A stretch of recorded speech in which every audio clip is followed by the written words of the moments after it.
had to sacrifice with that Arlo. Boys, you make some really good points here. In the early stages of this game, it's going to be really important for Umbrella Squad to really sit and protect their laners as much as they can until they hit that mid game. KBG Gaming, on the other hand, if they want to start getting aggressive, they're going to need to hit their level 4s too. But in the meantime, these level 1s, it's all about the information. Looking at the battle spells as well, you can see the Purifies for Lumu on the Faramis. That's definitely the way to go. In the mid lane, it's going to be dangerous, especially against this Kaja right here. Wait, if he gets... Is that a Kaja with the blue buff? That was a Kaja with the blue buff, right? Oh, he stole it. Fangor actually gets the pick off. It seems like he's very adept on that Kaja, which is dangerous, right? Because the suppression, that is a very dangerous tool, especially against a Faramis. If Lumu oversteps, he can get picked off, and no Netherrealm for his team can mean a fatal mistake. Did he really take that risk? Did Simba take that high risk to lose his own buffs in the early game? Losing a buff to Akaja, that should take a lot of work. It does, but now Marl is getting right on top of Tides. No way to get out. Fangor slows him down, and now Lumu is on the run. Simba can only do so much, but he's not level 4, so no access to the electrifying beats. He got under the skin of Faramis. He actually used that Purify so fast. He used it very early, just in case something gets thrown out at him. But the early game damage potential, I think KBG Gaming were just really underestimating it. Tides on the Cho, you're very mobile, very survivable as well with the shielding and the Jeet Kundos, but you can't just walk up like that against an assassin and against an Alvaria who has deceptively high damage in the beginning of the game due to the nature of the spells, right? The farther you go on the Astral Recall, the harder that Astral Sphere hits. Well, I think that they need to work on that Bruno back, because Bruno at a certain point is a snowball himself. So whenever, and he already he have a bow. So anyways, whenever there's a Bruno, I always expect to see some turret pushing, see some services being given to him, and a lot of resources. But maybe one of them is the team fight. Yep, Final Slash is already going to find 2. Simba is completely outside of that turtle pit. Castle able to pick out. Oh wait, he flickers back in to try once more. Final Slash again, and manages to even get out the Netherrealm. Simba still gets to live. Troublemaker unable to connect with the flame shot. Now suppressed. Fangor has done a great job to set up Tides as a meal for his boy Marl. I was about to say no casualties so far, it's just a turtle, but there's a kill. There's definitely a kill right there. And for Umbrella Squad, right now, you have to be a bit more concerned with how they can actually find these pickoffs, man. They keep going in and they're abusing the castle early hour damage, and for KBG Gaming, because they can't really deal with this right now, they have a lot of mobility, and it seems like from the emblems that is what they're trying to center on. But the damage and the penetration coming in from both Marl and Troublemaker with the Assassin emblem, that is what they are abusing. And maybe KBG Gaming can try and go for multiple members in the team fights to ensure that one guy can get picked off, but the rest can still pull the fight back. Well, protecting the king while the king is Bruno himself, I would say that Team Umbrella Squad are doing really good. And oh, what is that? Simba just went in the jungle, but he didn't get that blue buff. That was crazy. It was insane, man. I think Simba can definitely go for even more right here, depending on the situation. But man, I think Simba is just really limited by all the crowd control available, and of course by the threat of that Divine Judgment. If Fangor can get a big pick right here, that could be the end of the whole early game for KBG Gaming. Yeah, oh, just steal it. Dude, these kills are starting to really starting to pile on for the side of the Umbrella Squad. But for as long as they do this, Godyang is now in a lot of trouble. Looking for Brody? I mean, they might try. He flickers out super early to do so. He gets hit by the skill shot, and now Marl has a wave to work with, even predicting it. Faramis saves the life of Godyang, and Marl so little left. Gets a good kick coming in from Tides, and Fangor on the run. This should be a kill coming in for Simba or Lumu. Either or will be great, but they're going to use the electrifying beats to secure it anyways. Black Marsh. Everyone's just saying 0 HP. What's that? He's flickering in hard. He's flickering in fast. No point scrounging away these kills. Just back and forth fights again and again. What is going on right here? Umbrella Squad is getting the better of the situation. because Fangor is just taking away so much attention. Once Castle arrives right there, it's almost like game over, right? There's no damage left to try and output, to try and take out an Arlet with the Brave Smite. For Umbrella Squad, that's a great move, and now they have full control over the turtle, and despite the best efforts of KBG Gaming, it's going to be so difficult for them to even get vision to try and contest. I think that Bruno is getting so, like, really amazing footwork there. He's just getting turrets, he's getting minions, he's getting jungle, he's getting everything he ever wanted, and Team Umbrella Squad might just take that turtle fight. Yes, they've already got the way of the dragon. They've kicked them far, but now it's 2 versus 4. The final slash seems good, but Castle, he keeps on going in. He's holding it all single-handedly as the turtle is already gone. Simba finally takes out Castle, but this opens up an opportunity. Marl finds God Yang despite everything that has happened. That's a crazy 1-for-1 despite everything. It's still the gold that are taken out though for KBG Gaming. God Yang getting taken out means a delay in their mid to late game potential. For now, Umbrella Squad are trying to siege, but they're unable to get a lot of these turrets. That's why they're going for all these dives. What? They find the way of the dragon almost immediately, but they're not really able to capitalize on Marl's purposely just taking the damage. The Thorn rolls, it does hurt, but Tides still alive. Do they have the Flame Shot? No, they do not have the Flame Shot, and that's going to be mid-tier 1 collapsing. Yeah, it was mid-tier 1 collapsing, and everything is collapsing for the side of Team KBG. But not that kill.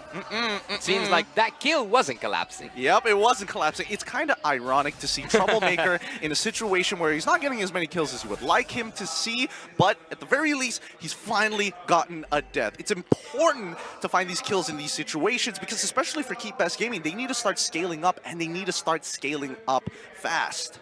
I think Troublemaker is just showing great flexibility. Look at Castle, man, just baiting things out. Fangor's coming in, but it's 2v4. All right. Finds the way of the dragon once again. Penalty zone to try and disengage. The Netherrealm, it seems good, but at the end of the day, it's still Castle who ends up dying. The Astro Echoes is going to open things up.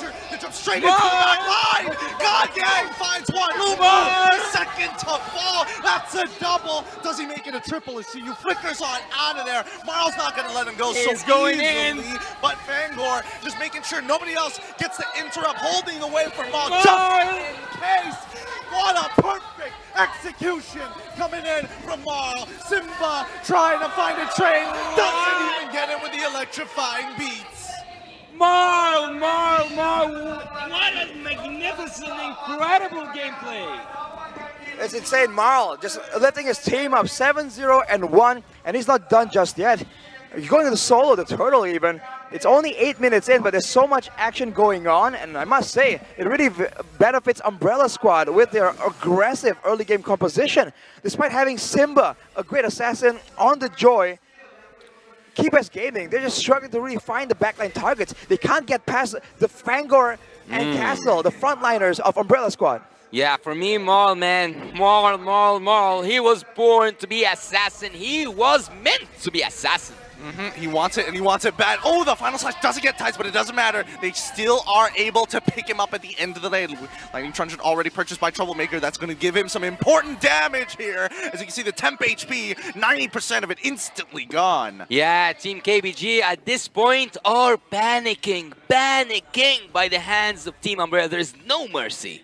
That's the last thing they have to try and do right here. They have to try and calm down and try and find an opportunity. But here's an M-Series fact here, Yasu. An M-Series fact, 1 and done. Before Umbrella Squads, okay, a 1 victory versus KBG. The last time game in the M-Series itself ended under 8 minutes was Blacklist, won against MVG in M3 with 9.55. So it was so near, we were about to hit a record there. Almost 3 seconds off, but let's see how this next couple of seconds are going to actually go, because Umbrella Squad, 6K lead, and they're taking every single one of these outer turrets for free, and it looks like they might even threaten an inhibitor here, unless they have something penalty zone for minions? I mean, okay, it's not like they have an important objective to fight over other than lure in like 25 seconds. Well, if you want to do it, you can do it. You are the player, right? Yep, fair enough, fair enough. But so far, it has been quite a struggle, and now we see Simba once again. Electrifying Beats to try and secure final slash. He knows he's got no more dashes, no more beats to play. An easy pickup for the Umbrella Squad, but it's not over yet. Mara, whoa! nicely done with a Thorn Rose, dodging literally everything coming in for the side of Keep Best Gaming. It wasn't just about that final slash, it was about that final touch from Troublemaker coming from far behind with a sniper. With a sniper, Flame Shot managed to just take the life of Simba. Whoa, what was that? The flicker kick coming in, and they've already tried their best tides. After everything he's done, was able to finally set up a kill and get Castle. Marl might be the next to fall. God Yang finally has enough damage after the Malefic Roar purchase, and even going into the Winds of Nature, allowing Simba to jump into that back line. Troublemaker very, very low. Luckily, using his ult to confirm his suspicions about where everybody else was. That's a very big blunder coming in from Umbrella Squad, getting the shutdown and giving it to God Yang of all people. Not the ideal result of a base attack, but now with the Lord coming in, they can try and make something happen. But this is the problem when you have a Kaja. For the most part, your approach is very one-dimensional. You're going to wait for the Lord to get close. You're going to wait for Keep Best Gaming to be forced to try and walk up and defend against this Lord, and they're going to go for a pickoff. That's generally how it's going to go. And with the Novaria, they can definitely do a lot of damage. If you look at the items, only a Lightning Truncheon though. He might be going for a glowing one next, knowing that there's a big issue in them trying to secure the kills onto CU and Tides. Yeah, Bruno so far, wow, I was just about to talk about the damage. Flicker final slash all towards CU to push him away. Black March is going to be able to pick up that kill at the same time. Good, perfect execution here. There should be an inhibitor take for the side of the Umbrella Squad. I don't see a lot of answers for Keep Best Gaming to maintain against this type of pressure. Finish? It could be a finish. The Lord is cracking down on the inhibitor from the bottom side, and now they slowly move up. Top inhibitor is next to fall. Tides looking for an opportunity, but Marl isn't going to give it to him just yet. I think the Umbrella Squad should start backing off soon, but Castle has something else to say. He gets kicked away, canceling his final slash, almost connecting onto 4. Good Astral Recall coming in from Troublemaker, and now Castle all by himself. No disengage, forced to go back in again. He finally gets the final slash out to God Yang. Winds of Nature is going to keep him alive, but it's too late. The Black March is here. Marl, oh my god, man. Oh my god, what was that damage? I'm telling you since the beginning. Watch that Bruno, watch that footwork. He's just working out through the whole game, getting so fed. Only one member down though for Keep Best Gaming. It's a 3v4, but Umbrella Squad, they're not backing up. Franco might be looking for another pickoff, but Black March's damage, man, that is insane. Especially against Lumu. 2 hits, I think, took him down below half HP. Fortunately for Keep Best Gaming, they're able to stave off the aggression, and they're gonna live to fight another time. At 30 minutes though, Umbrella Squad, now they're kind of feeling the heat. The late game ain't bad, man, with a Bruno and a Novaria, but the Arlud and the Lancelot does fall off a bit, and the Netherrealm becomes even more important the longer the game goes on. I see a conceal there. What are they planning to do? Not quite much, just changing position, right? Yeah, I think it was just changing a position. You don't want to flex their, like, you know, legs and stuff. They got to stretch it out a little bit. Their base will eventually, they're going to have to base eventually. They've got no inhibitor tyrants, 3 pushing waves. I feel like Umbrella Squad, they've basically got the nuts at this point, right? It's very difficult to lose from this position. No mercy whatsoever. Well, they can have the intel advantage, they can have the pickup advantage as well. Keep Best Gaming, they just have to get the right person, right? If they cheat 1-for-1 with another one as well, they need to get towards the backline, towards Black March maybe. Ooh. Oh, they pull CU, but now here comes the Fabius to protect everybody. Jumping on in with the penalty zone, catches them all. Marl's able to take out CU, but Black March had to go as a trade, a 1-for-1 trade. Not very worth it. Not very worth it for the Umbrella Squad, but now evens up with the help of a Lord take. An enhanced Lord there was brought to you by Korea and will be brought to you by Umbrella Squad in the mid lane, and they might just finish what they started because Umbrella Squad so far has been in charge of every single movement in the game. But there's a bit of a weakness here that is spotted, man. Keep Best Gaming, the fact that they're able to get Black March in that fight is great for them. Gold swing wise, it's also good for them in planning out their next fight. Oh, Simba! Ooh, Simba almost is taken out. But if they can trade him for Black March perhaps in a fight, they can win. Oh, Tides just couldn't get the angle from the way of the dragon. He knew it, so he didn't even bother clicking it. He's holding on to his ult, but he gets pulled on back with the final slash, and Castle is unrelenting. CU now have to disengage the rest of his team, but the same problem occurs. He has no means of escape. Marl is going to take him out first, but now with the Lord at their base, with Lord-empowered minions marching right up to their front door, KBG is hoping that Umbrella Squad make a mistake. They are just holding them inside that base behind that Crystal team. KBG have nothing to do but to defense. Flickers and finds the Divine Judgment into the perfect execution, into the final slash, and Black March gets the free hit for days. KBG is going to be dropping this. Umbrella Squad take the game 2-0. An insane conclusion right there. A pick-off for the ages from Fangor, man.